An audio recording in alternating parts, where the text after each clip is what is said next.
Pastor Todd here with a devotional for May 22nd. Repentance is turning from sin. It's not just adultery and murder that separate us from God. Every sin is treason against our Creator. So, lest we think we're better than David, let us see that our sin is just as wicked in God's eyes. Seeing the sins of others is easy, but seeing our own sin, that's a different story. It took David nearly a year and a prophet from God to see it.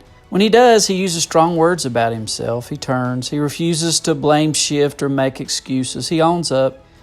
In verses 1 through 5, he admits his sin. He calls them my transgressions, my sin, my iniquity. In transgressing, he knowingly steps over the law. In sin, he misses the mark of righteousness. In iniquity, he twists what God has made straight. He calls these acts what they are, evil. In verse 5, he admits he's always been a sinner. He was born with it. Many try to rename it, but God will expose it.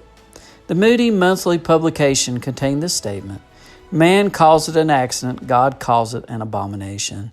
Man calls it a blunder, God calls it blindness. Man calls it a chance, God calls it a choice. Man calls it an error, God calls it enmity. Man calls it a fascination, God calls it a fatality.